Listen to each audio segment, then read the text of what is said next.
Terima kasih pada kawan-kawan media elektronik, media cetak, dan media online.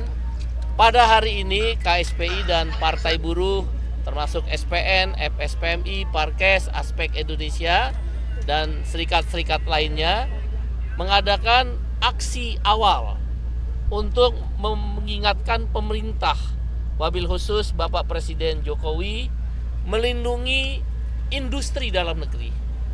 Hampir setahun ini dunia usaha, industri dalam negeri, wabil khusus tekstil, kurir dan logistik, baja, dan beberapa industri sektor lainnya mengalami penurunan omset, bahkan tutup perusahaan.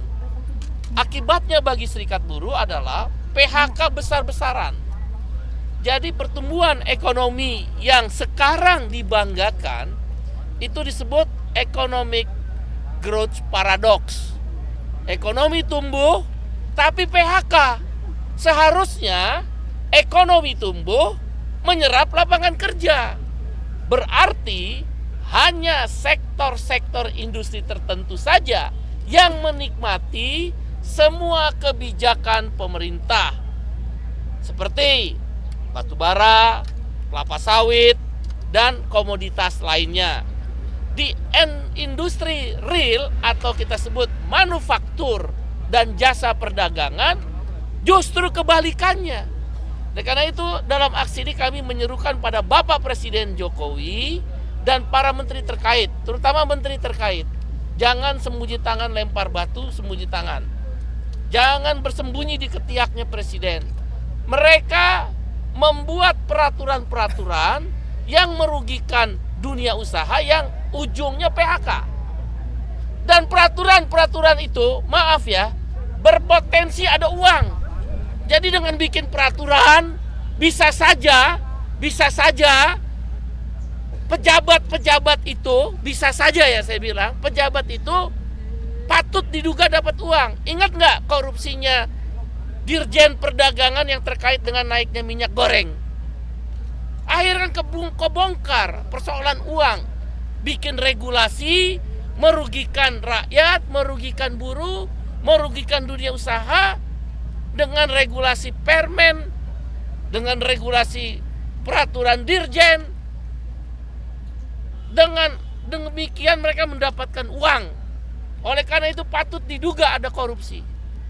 Termasuk tekstil ini, termasuk jasa kurir dan logistik. Itu yang pertama. Yang kedua, yang terpukul dari kebijakan Permendak nomor 8 tahun 2024 itu industri tekstil. Yang terpukul dengan peraturan Menteri Perhubungan dan Dirjen Perhubungan itu industri kurir dan logistik. Yang terpukul dengan peraturan Menteri Perindustrian itu industri baja. Jadi aneh, bikin peraturan merugikan usaha, dunia usaha, menguntungkan asing.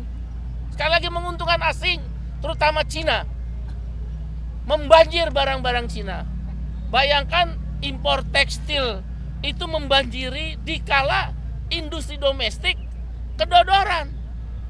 Aneh, bukannya menyelamatkan industri domestik dalam negeri, tapi membiarkan asing dalam bentuk impor tekstil. Dikala Shopee, Blibli, TikTok main di platform online, oleh Menteri Perhubungan atau lebih tepatnya Dirjen Perhubungan boleh membuat jasa kurir dan logistik. Ya hancur industri domestik seperti JNT, Pos Indonesia, Tiki mau dimatiin. Ini semua domestik, mau diuntungkan asing. Dan anehnya KPPU yang Komisi Persaingan Usaha itu mengakui Shopee itu melanggar, tapi nggak ada tindakan. Sekarang industri tekstil udah PHK puluhan ribu. Industri kurir dan logistik diperkirakan mulai bulan ini puluhan ribu. Di JNT, Pos Indonesia, Tiki, PHK. Dan tidak menutup kemungkinan di industri baja, kalau tetap impor boleh masuk, ya dari Cina, maka terjadi PHK. Karena itu aksi ini mengingatkan pemerintah. Ujungnya adalah ancaman PHK. Yang ketiga, kami menuntut agar Permendak nomor 8 tahun 2024 dicabut. Cabut, udah nggak usah pakai berkilah-kilah lah. Ya, semua kan Anda bisa lihat partai politik. Menteri-menterinya dari partai politik. Tujuannya kemana sih? Bikin permen-permen kayak begitu. Cabut Permendak nomor 8 tahun 2024. Yang kedua, cabut peraturan Menteri Perhubungan, saya lupa nomornya, atau lebih tepat peraturan Dirjen Perhubungan yang membolehkan platform online ikut dalam jasa kurir dan logistik seperti Shopee, Blibli, Tokopedia, TikTok. Dia nggak boleh ikut main di kurir dan logistik, itu menghancurkan industri dalam negerinya. Dan yang terakhir termasuk peraturan Menteri tentang impor baja juga kami minta dicabut. Sekali lagi PHK di depan mata. Jadi yang dibilang pertumbuhan ekonomi itu dinikmati di sektor komoditas, tapi di sektor manufaktur PHK kok. Gagal pemerintah. PHK di mana-mana. Di industri manufaktur. Lebih jelasnya nanti Bung Iwan akan menyampaikan ini di sektor tekstil, pimpinan tekstil, dan Bung Ridian akan menyampaikan ini di sektor pimpinan kurir dan logistik. Jam 12 siang aksi akan dipecah dua. Sebagian masa aksi ke Menteri Perdagangan dan sebagian masa aksi ke Menteri Perhubungan dan ke KPPU. Dan kami minta KPPU sekarang lebih bertaring dan bergigi. Jangan masuk angin KPPU itu, Komisi Persaingan Usaha. Semua lini nggak boleh oleh asing. Ini asing semuanya. Apalagi ada family service di Bali. Itu tujuannya untuk apa? Mau matiin industri dalam negeri. Jangan main-main pemerintahan di akhir masa jabatan ini. Hanya mau mengeruk dan menguntungkan daripada industri-industri asing. Demikian, terima kasih. Akan disampaikan berikutnya oleh Bung Iwan Kusmawan dari SPN, Serikat Pekerja Nasional, Ketua Umum. Silakan Bung Iwan. Ya, saya akan menambahkan terkait dengan kondisi di sektor TPT, tekstil, produk tekstil. Terkait dengan Permendak nomor 8 2024, itu betul-betul sangat membunuh. Karena banyak industri TPT yang pada akhirnya gulung tikar dan itu berdampak kepada para pekerja. Bukan hanya karena persoalan PHK, tetapi yang harus dilindungi juga adalah bagaimana terkait dengan jaminan sosial mereka ketika mereka ter-PHK. Oleh karena itu kami minta kepada Presiden, khususnya Menteri Perdagangan, untuk mencabut Permendak nomor 8 tahun 2024 karena itu bukan merupakan satu regulasi yang menguntungkan bagi para pekerja termasuk dunia usaha. Yang kedua, kita juga meminta agar ketika PHK itu terjadi, maka pemerintah juga harus bertanggung jawab terhadap seluruh hak-hak daripada para pekerja. Oleh karena itu, sebelum PHK berlanjut, maka cabut Permendak nomor 8 tahun 2024. Demikian, terima kasih. Kawan-kawan, saya tambahkan sedikit ya. Catatan KSPI dan Litbangnya Partai Buruh yang sudah ter-PHK itu beda dengan datanya Kemenaker. Data Kemenaker itu total 27 ribuan dalam kurun waktu 3 bulan terakhir. Sedangkan data Litbangnya Partai Buruh dan KSPI ratusan ribu. Lebih tepatnya 127 ribu buruh sudah ter-PHK di industri tekstil. Dan sudah mulai bertahap diprediksi lebih dari 20 ribu buruh di industri kurir dan logistik akan ter-PHK kalau tidak mencabut peraturan Menteri Perhubungan atau Dirjen Perhubungan Darat. Berikutnya adalah Bung Riden Hatam Aziz ke Presiden FSPMI. Baik, kawan-kawan media, saya menambahkan data anggota saya akibat daripada Permenhub ya terkait dengan logistik pengaturannya itu. Di Surabaya saja, Jawa Timur sudah ada ratusan orang yang ter-PHK. Kemudian juga di Jakarta dan juga di Jawa Barat. Kenapa ter-PHK? Karena sekarang usaha-usaha itu pada posisi mereka sangat rentan sekali. Ya, banyak sekali perubahan-perubahan. Modusnya adalah mereka seolah-olah sudah tidak mampu, kemudian mereka juga kadang membuat lagi peraturan perusahaan itu tersebut. Contoh JNT. Nah, ini akibat dari peraturan Menteri Perhubungan yang membuat keleluasaan kepada perusahaan-perusahaan asing untuk membuat kurir itu sendiri. Ya, ini ancaman. Bahkan di DKI Jakarta juga sudah banyak, ya, sudah melaporkan mereka sudah terancam, ya, sudah ada pembahasan untuk ter-PHK.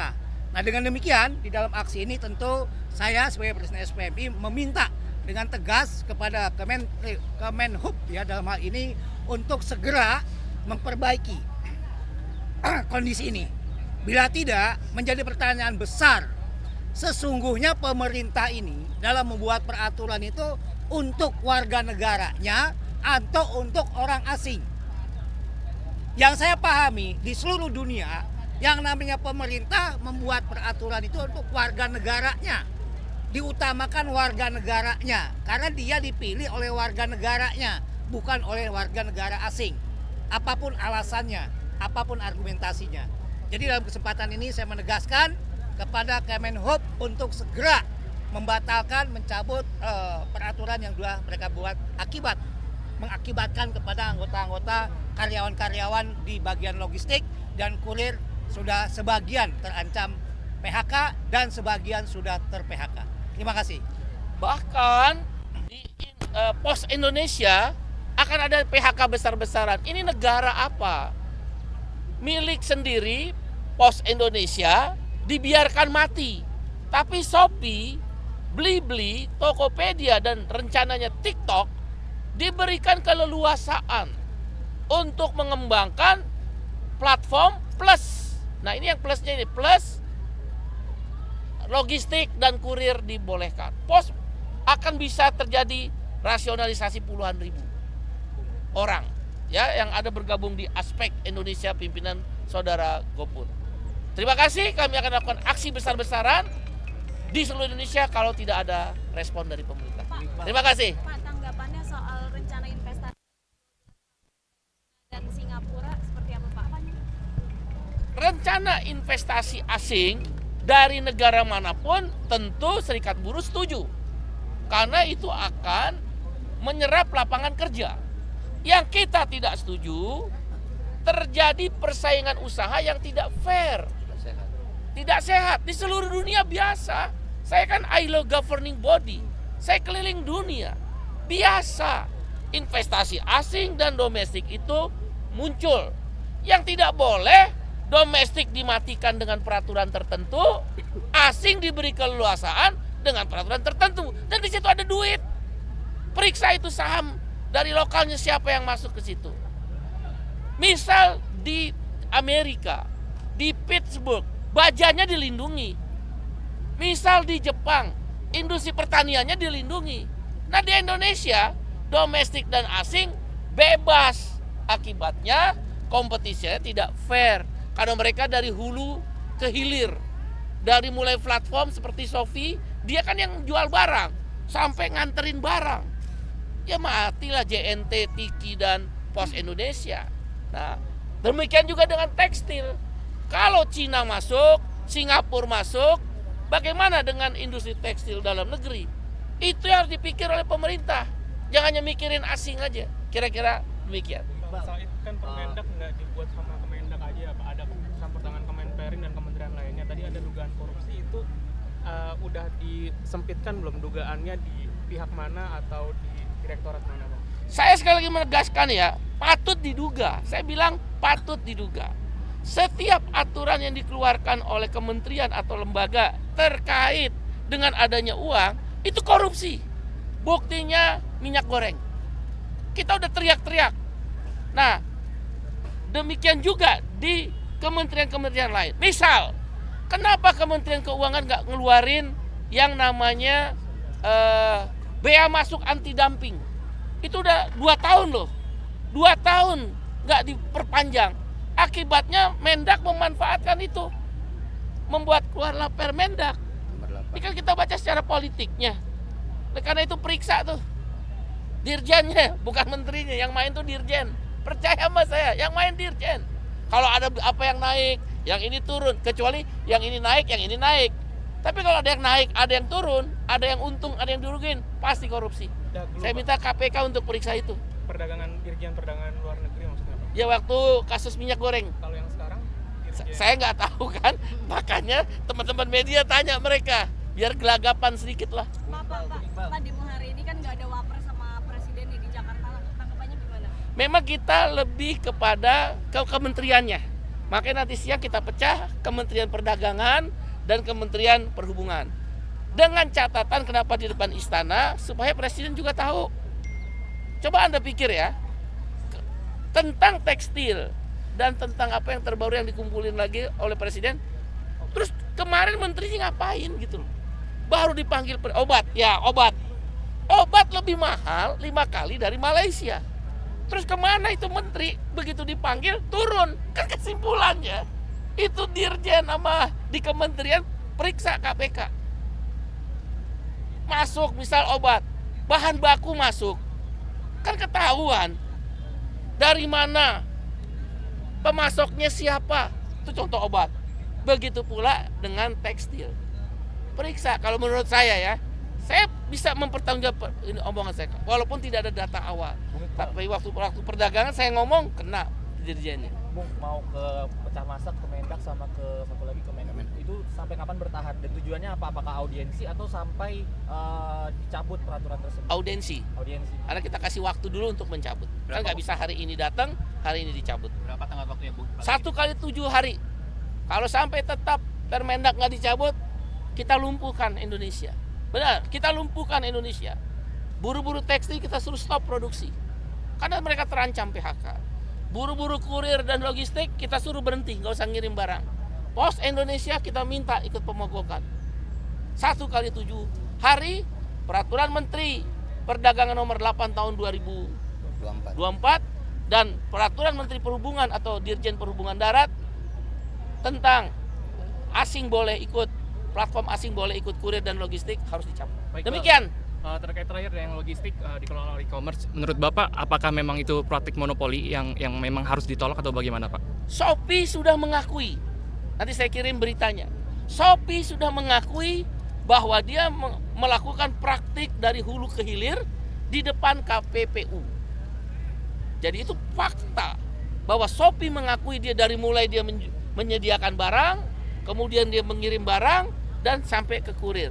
Kecuali pakai trailer cuma dari pelabuhan ke gudang-gudangnya, itu nggak masalah. Yang nggak boleh itu kurir dan logistik. Itu aja. Kalau melibatkan dari pihak dari luar, apakah dari Bapak sendiri itu menolak atau menerima, Pak? Kalau melibatkan dari pihak luar, manajemen dari logistiknya sendiri yang dikelola oleh e-commerce?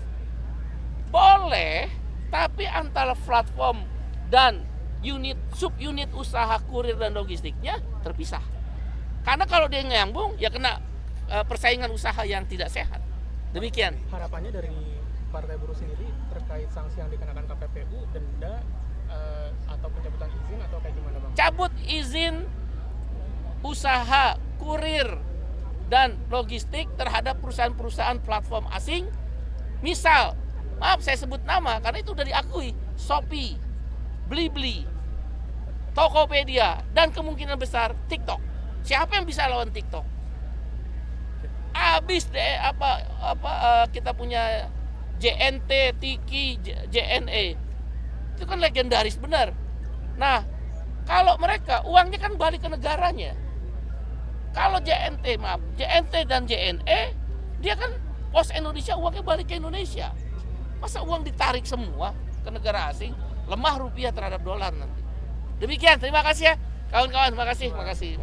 Dan juga ancaman PHK di industri logistik. Nggak apa-apa, Bung. Selang-seling. Dipersilakan untuk segera bergabung.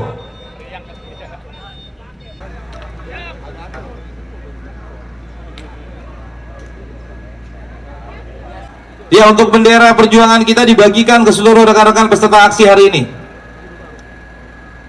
Bergabung kawan-kawan Bogor.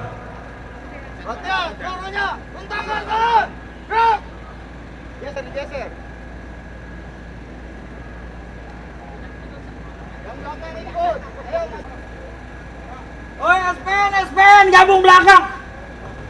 Sekali lagi kepada masa SPN yang masih berada di belakang Satgas KSPI yang hari ini tampak Laskar Nasional dan juga Garda Metal. Sekali lagi seluruh masa aksi baik dari SPN.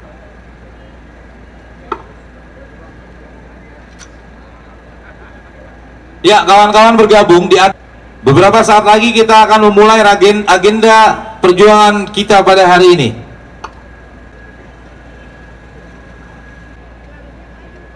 Ya, untuk kawan-kawan yang baru tiba, segera bergabung, dirapikan barisannya, diatur Garda Metal dan seluruhnya, ikuti barisan yang ada di depannya hari ini.